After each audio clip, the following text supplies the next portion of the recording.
The Dan Show. With my lovely grandchildren. It's okay, after this I can watch them. Patty can take a break. So I have to read this verse today, which I think is very confusing and very odd. So I'm just going to read it. I'm not going to give you any thoughts. This is from the New International Version. Luke, verse 12, chapter 12, verses 49 through 56. And there are headings on each of these sections. Not peace, but division is the first topic. I have come to bring fire on earth, and how I wish it were already kindled.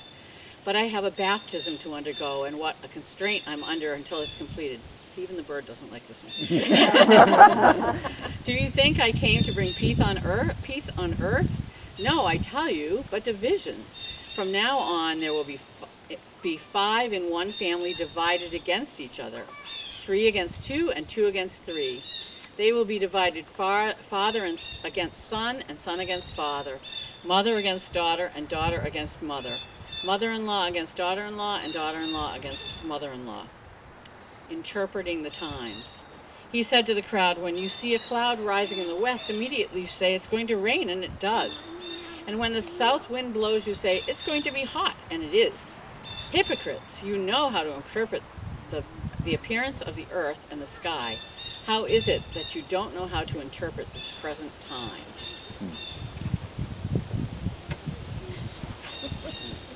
And she is gladly done. The mother against daughter, I was thinking of 15 years old in my husband.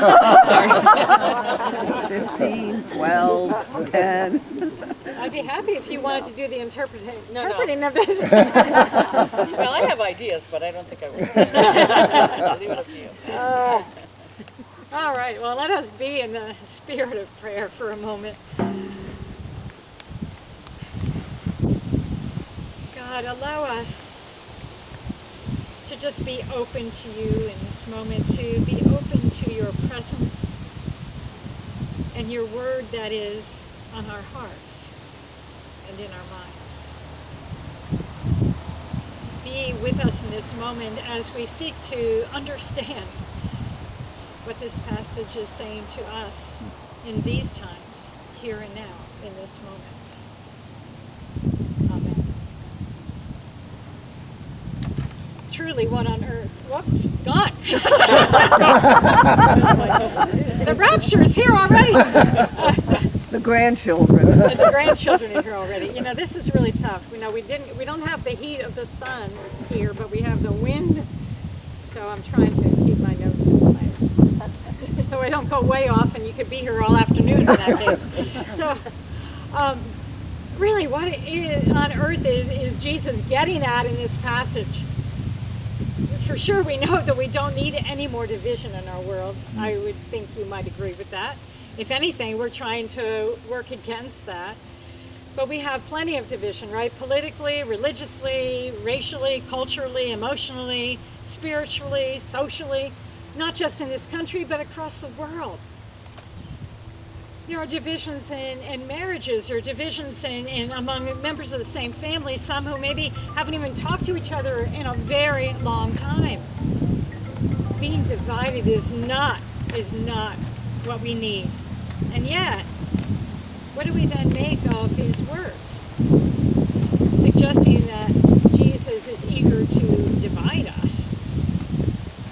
This seems totally opposite of everything that we read in the Gospels about love and compassion and care and uniting us, bridging those gaps. And yet Jesus, it says here in this passage, I've come to cast fire upon the earth. And I wish it was already ablaze. Wow. Do you think that I've come to bring peace, he goes on to say, but no, I've come to bring division.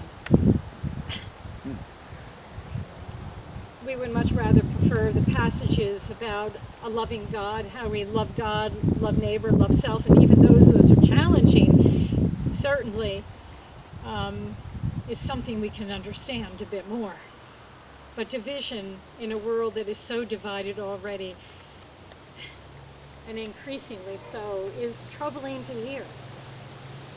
That doesn't seem a message that we would get all excited about and motivated about. think what we'd like to hear is a message about what unites us, brings us together, that encourages community. Because that seems to be the only way, and I think you would agree, the only way that we can move forward in our lives, move forward in this world, is by finding a way to be together. You know, there's logically, and I think Jane hit on it a moment ago when she said about a mother and a 15-year-old, there's logically a separation that goes on among people, right? We want our children to grow up, to be independent, and in so doing, that separates us from our kids a bit. Because they're reaching, spreading their wings and going after their dreams, and we encourage that sense of separation from us.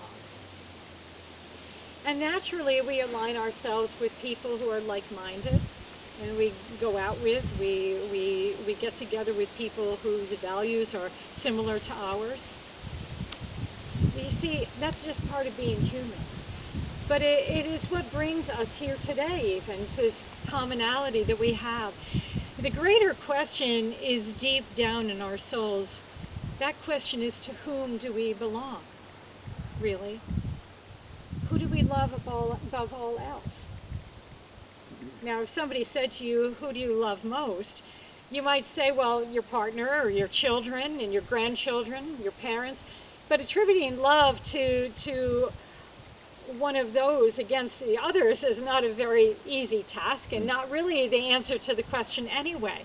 By faith, there is really only one correct response to whom we belong, no matter how much we love our family and our friends. The greater question, and the one that Jesus is getting at, is, do we love God above all others? Do we align ourselves with the spirit of love and the spirit of truth and harmony that defines all things? Do we walk through life connected within to the presence of God and act out of that peace and harmony and love that exists in that oneness? And if and when we are able to say yes to that question,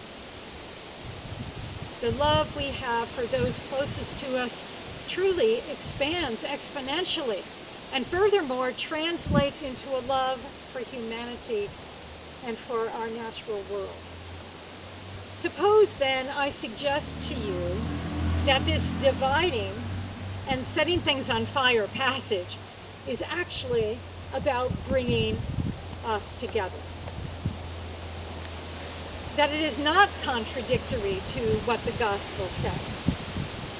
Jesus' teachings are always about living in a right relationship with God, the divine being, however you choose to call that name.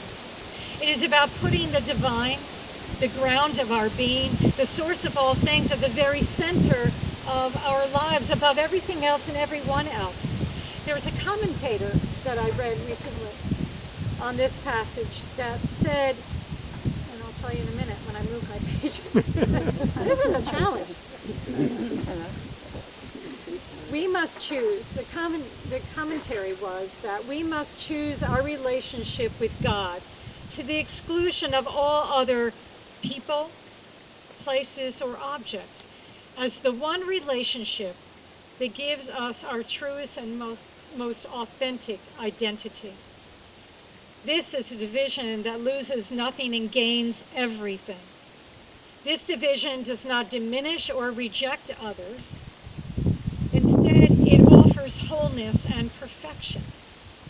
It is a division that transforms our lives, makes sacred all other relationships, and heals the world.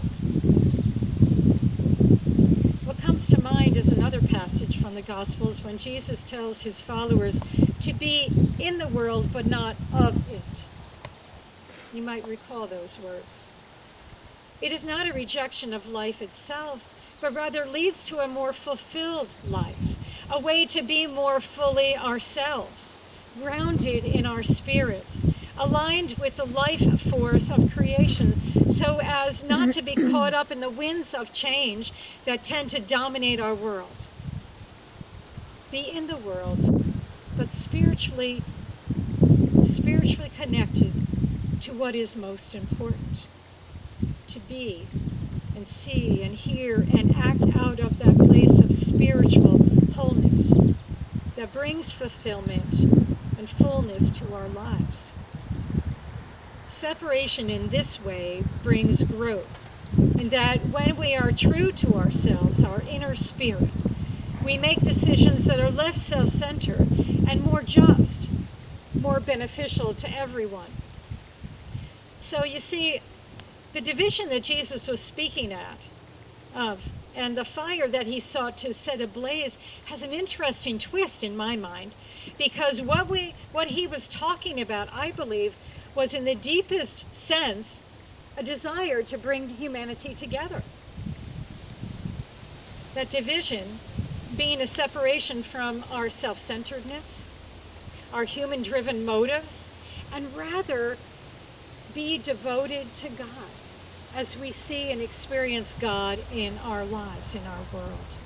It is when each of us chooses to live in tune with our deepest sense of self. It's taking time to really hone in on that. Our deepest sense of self and spirit. When we do that, when we discover peace and the healing of our world on every level. It is not that Jesus celebrated the coming divide, I don't think, but saw in it the opportunity for change toward a more loving, accepting, and joy-filled humanity when we are true to ourselves. And I invite everyone to take that time in your lives. Who are you when no one else is looking? Who are you when you're not trying to add up to what somebody else thinks of you? Who are you at the very core? And I believe that we are all goodness at the very core. And Jesus is asking us to take that time to center on that and act from that. So division in this way really brings unity. Our choosing to align ourselves with the teachings of love, of kindness, of justice, compassion, and forgiveness allows for the coming together of peace, of joy, of harmony, healing, wholeness to all of creation. This is not new. This is not a new teaching. This is not new information for us. It is every bit the essence of all the teachings that we share week after week as we gather together. Separation from the distractions of the world, from our ego, and placing our confidence in our inner being, our connection to God and to one another.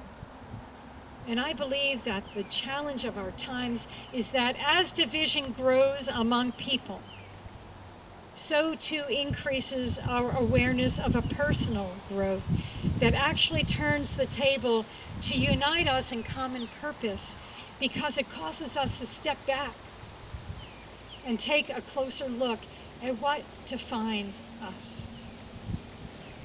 What is most important to us? What is the most important to you? In here.